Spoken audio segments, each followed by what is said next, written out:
Eu cheguei aqui nos Estados Unidos com um visto de noiva e trouxe meu filho de 8 anos junto comigo. Esse visto, ele me dá direito de permanecer 90 dias nos Estados Unidos e casar. E até então, o meu noivo era um verdadeiro príncipe quando eu ainda estava no Brasil. Mas quando eu cheguei aqui, não vou nem dizer que ele virou sapo, porque na verdade ele virou o próprio cavalo e passou a não ter paciência nenhuma comigo. Mas o que mais foi me machucando foi a falta de paciência dele com o meu filho. Logo ele começou a jogar na minha cara as luzes que eu deixava acesa antes do meu filho dormir e enchia a boca para dizer que era ele que pagava as contas. Meu filho sempre chorou para dormir sozinho e ele achava que eu tinha que deixar o meu filho lá chorando, no escuro, claro. Virava e mexia, ele jogava na minha cara que a casa era dele. Chegou num ponto que até as compras de supermercado que ele fazia, ele jogava na minha cara.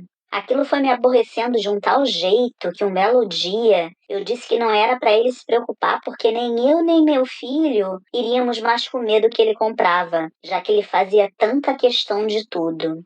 Gente, eu nunca tratei a filha dele mal, mas ele sempre tratou meu filho com indiferença. Eu percebia que ele fazia picuinhas por pequenas coisas. A filha ele tratava como uma princesa, mas o meu filho era sempre o errado.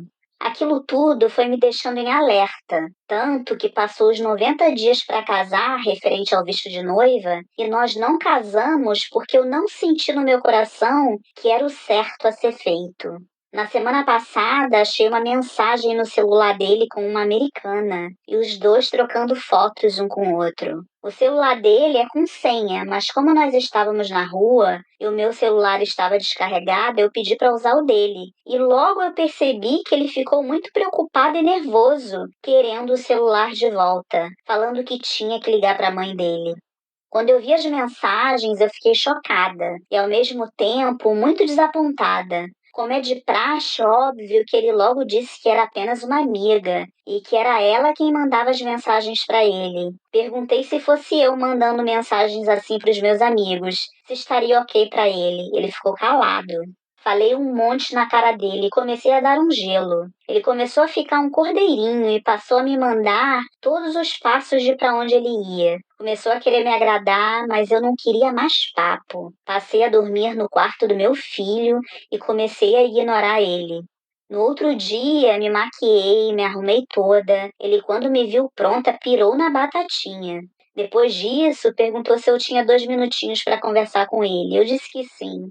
Ele começou a falar que tinha que me pedir desculpas, que o que ele tinha feito era muito errado, que se fosse o contrário ele ficaria muito bravo comigo. Disse também que ele nunca tinha tido nada com essa tal mulher e que ele queria casar comigo. E se fosse preciso, faria até terapia. Eu falei um monte para ele de novo. Falei que do mesmo jeito que ele sentia necessidades, eu também sentia. E nem por isso eu saía fazendo o que queria. Que eu daria para ele exatamente aquilo que eu recebia dele. E por último, eu disse que ele tinha feito a escolha dele quando escolheu não me mostrar todas as mensagens que ele trocava com ela. Depois de dias de gelo, ele me chamou para conversar ontem. Quando viu que eu estava irredutível, começou a jogar as mesmas coisas na minha cara. Disse que não tinha obrigação nenhuma nem comigo e muito menos com meu filho. Mais uma vez jogou na minha cara as compras de supermercado e perguntou se eu tinha algum dinheiro para dar para ele dessas compras. Disse que era ele que pagava tudo enquanto eu só ficava em casa. Falou também que como eu deixei passar os 90 dias do visto de noiva, era eu que estava com problemas e não ele. Na mesma hora comecei a arrumar as minhas coisas e do meu filho, claro. Fui colocando tudo nas malas, eu não tinha nem para onde ir, porque eu conheço poucas pessoas aqui, mas a humilhação não me permitia ficar. Nem que fosse preciso eu ficar na rua, mas seria melhor do que aguentar todas aquelas humilhações vindo dele.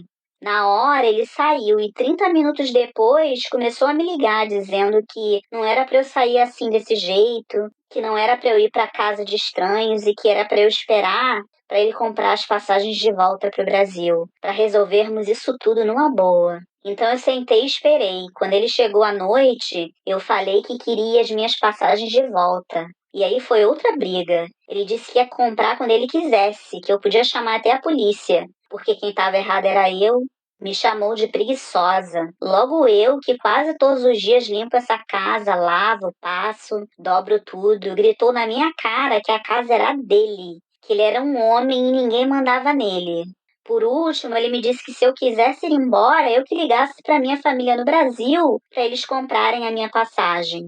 Agora eu tô aqui, calada, pensando no que eu faço. Queria ficar aqui porque eu vim pra cá, já foi um trauma pro meu filho. Ele sentia muita falta do Brasil, mas agora que ele disse pra mim que já está gostando da América, eu sinto que ele teria melhores oportunidades aqui e um estudo melhor.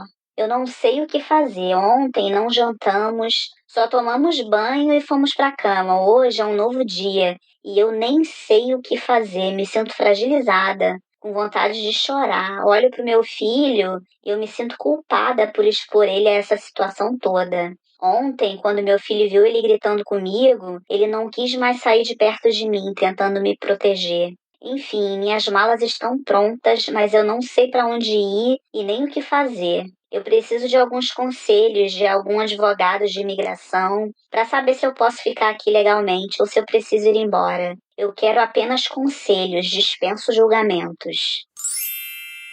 Mana, infelizmente a coisa fica muito ruim para quem não tem um plano B, dinheiro extra ou rede de apoio. O homem estrangeiro, ele pode muitas vezes ser manipulador, especialmente se por algum motivo você se deixar ficar ilegal. Ficar ilegal é se colocar em vulnerabilidade total. O visto de 90 dias para casar é para você casar dentro dos 90 dias. E se você extrapola esse prazo ou você decide não casar, o certo é ou trocar de visto ou você voltar para o seu país de origem.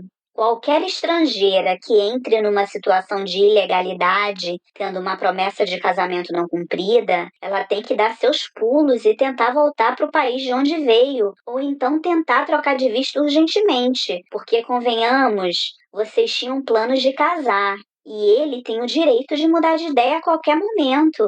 Tá óbvio que ele não tá nem aí pra você, pois nessa história, só quem sai perdendo é você e o seu filho. Decidir não casar dentro do prazo foi certíssimo da sua parte. Mas o seu erro foi continuar aí. Isso não faz o menor sentido. Você não levar o casamento adiante é um direito seu, mas continuar aí nessa situação e dependendo dele é totalmente fora de cabimento. Porque como assim você não quer casar por ter visto as problemáticas, mas continua dentro da casa dele? Você não acha que a errada é você por se colocar numa situação dessa? Quando você decide não casar, você perdeu o vínculo do visto e se colocou numa situação muito difícil e colocou ele também numa situação desagradável, pois ele deixou de ter obrigação legal com você e vai sair disso como sem ter o plano B?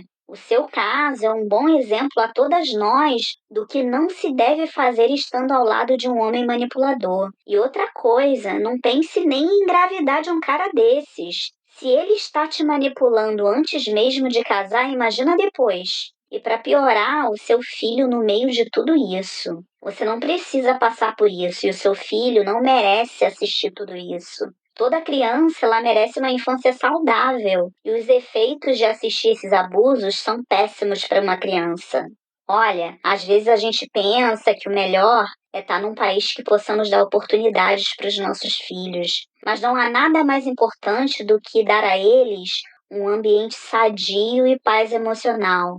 E você, se tiver que voltar para o Brasil, volte. Vergonha é deixar o seu filho passar por isso sem reagir. Pense nisso.